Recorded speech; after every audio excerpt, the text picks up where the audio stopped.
She's not my wife anymore. She's just the woman who didn't know when to leave." The woman across the table laughed softly.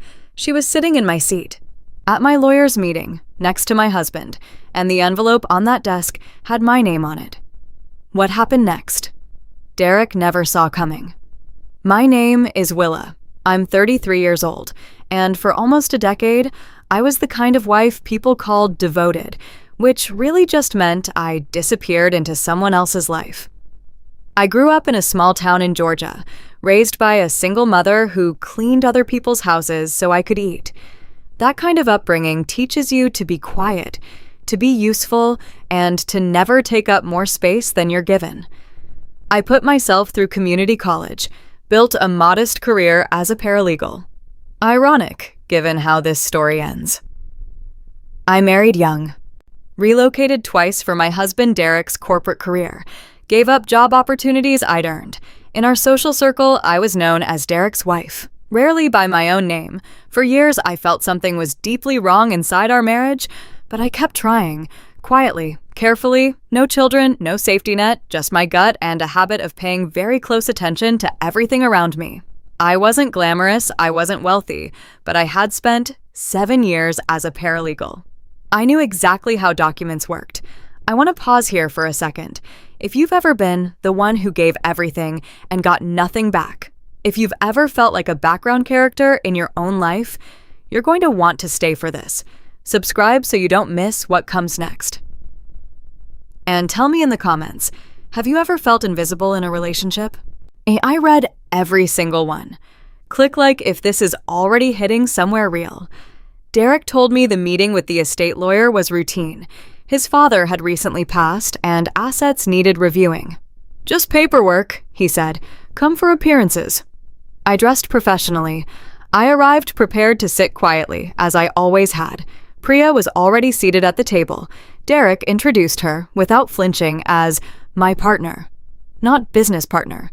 The lawyer's expression filled in the rest. The air in that room changed immediately. It smelled of leather chairs, recycled office air, and something stale, like a decision that had already been made before I walked in.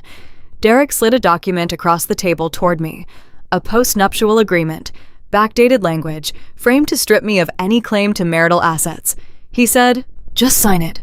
We both know this marriage is over." I looked at him. "You brought her here." "I figured neutral ground was cleaner," he said. "Less drama." Priya didn't look up from her phone. The estate lawyer, an older man named Mr. Aldrin, shifted in his chair. He reached beneath his folder and placed a second envelope on the table. He didn't open it. He just rested his hand on top of it. I noticed. I didn't sign anything. On the way out, Derek stopped me in the hallway. Loud enough for the receptionist to hear, he said, "The house is in my name. The accounts are in my name. You should start figuring out where you're going to go." I walked to my car, sat down. I didn't cry. I opened my phone and called someone I hadn't spoken to in 2 years. Within days, Derek had quietly told everyone we knew that I had chosen to leave. And he rewrote the story before I could open my mouth. Friends I had known for years stopped returning my texts. A couple we'd had dinner with every month uninvited me from a birthday gathering. Derek and Priya attended in my place. I showed up to the house to collect my things and found the locks changed. One box of my belongings sat on the front porch like I was a stranger. I called Derek. "You couldn't even let me get my own things?" He replied, flat and unbothered. "I didn't want any confusion about what belongs to who." I hung up and stood there in the driveway for a long moment. Then I kept moving. The second blow came from the bank. My name had been removed from our joint account 3 months earlier. Derek had handed me a form during a rushed morning before his flight. Told me it was a routine account update. I had signed it, and I hadn't read it carefully. That was something I would never forgive myself for. I was left with only my small personal savings. No access to shared funds. No job, because I'd paused my paralegal recertification for a relocation he had requested. A former colleague called me. Her voice was tight. "Willa, he moved fast. This was planned." I already knew. Then Derek's mother called, a woman I had called Mom for 9 years. She didn't call to offer support. She called to tell me she hoped I would handle this with grace and not embarrass the family. The word embarrass landed like a slap. I asked her quietly, "Did you know about her?" A long pause. Then, "Derek has always known what he needed. I trusted his judgment." I hung up. For the first time, real anger replaced the shock, and it felt like fuel. I pulled out a legal pad and started writing down every document I could remember. Every account, every signature, every conversation I had witnessed in 9 years of living inside this man's financial life. What they didn't know was, I had spent 7 years handling other people's legal paperwork. I knew what to look for, and I had never stopped looking. Over the past year, I had quietly made copies of financial statements, property documents, and account records. Not out of suspicion at first, just professional habit. A paralegal never stops organizing. I had a folder, a real one, organized by date, tabbed, annotated, clean. I also remembered a conversation I had overheard 8 months ago. Derek, on the phone, late at night, discussing moving the asset before the estate closes.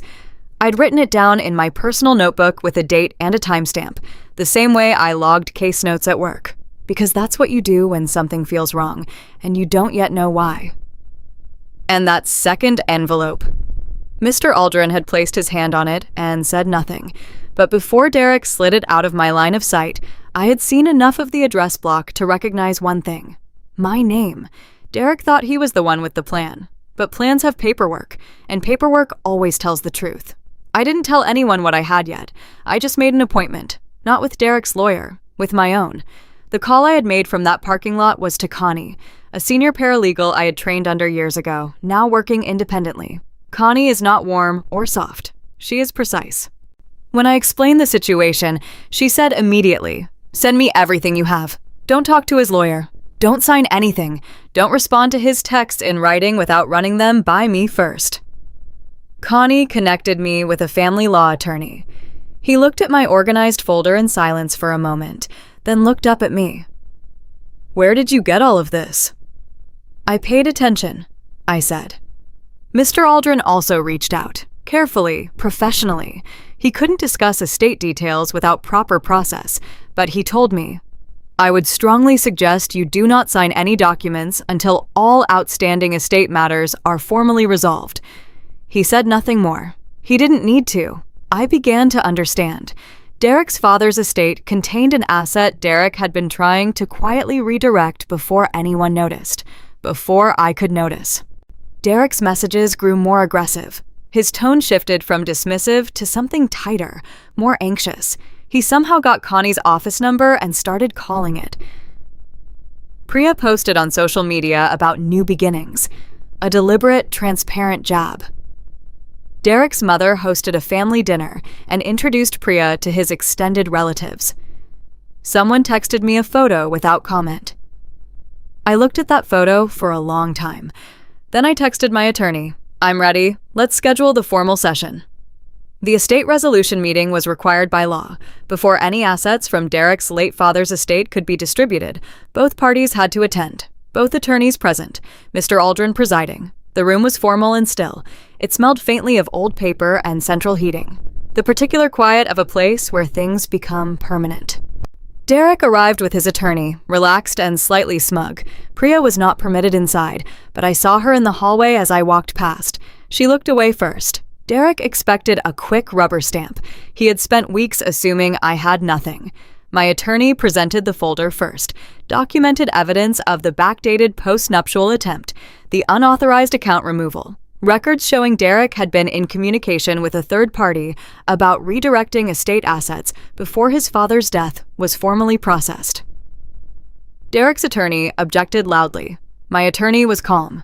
"These are copies. The originals are already filed." Then Mr. Aldrin opened the envelope. Derek's father had amended his estate documents 14 months ago. A portion of the estate, including a property outside the city, had been left directly to me, by name, but independently of Derek. Derek's voice broke first. "That's not... He wouldn't have..." His attorney put a hand on his arm. Mr. Aldrin read aloud, steady and measured. It is noted in the accompanying letter that the bequest was made in recognition of Willa's consistent care and presence during the decedent's illness. He looked up from the page. Your father was specific. Silence. I didn't look at Derek. I looked at the document. My name, clean and permanent on the page. Derek tried one more move, claimed the amendment had been made when his father was not of sound mind. His own attorney leaned over and whispered something close to his ear. Derek stopped talking. I finally looked at him. I didn't raise my voice. I said, I took care of your father when you didn't come home for 3 months. I sat with him.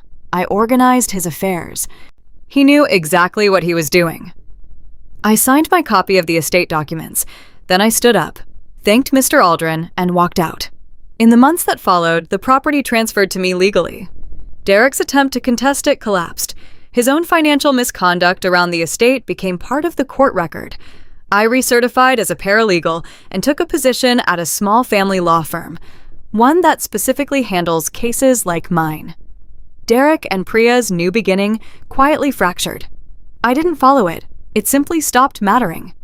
Derek's mother sent one message, 2 lines, no apology. I read it once, set my phone down, and didn't reply. The final image I carry is this: a desk that is entirely mine, in a space that belongs to me, doing work I chose. No one else's name on the door, no one else's life swallowing mine. He brought me to that room to watch me lose, but he forgot. I was the one who knew how rooms like that worked. If someone in your life has ever treated your loyalty like a weakness, I want to hear your story. Drop it in the comments. The people who stay quiet the longest sometimes have the most to say, and click like to help this story reach someone who needs it right now. Every week, I share a story about someone who was pushed down, written off, or walked away from, and what happened when they finally stopped shrinking. If that's the kind of story you need right now, subscribe. You won't miss the next one. And if this one stayed with you, share it with someone who needs to remember their own strength.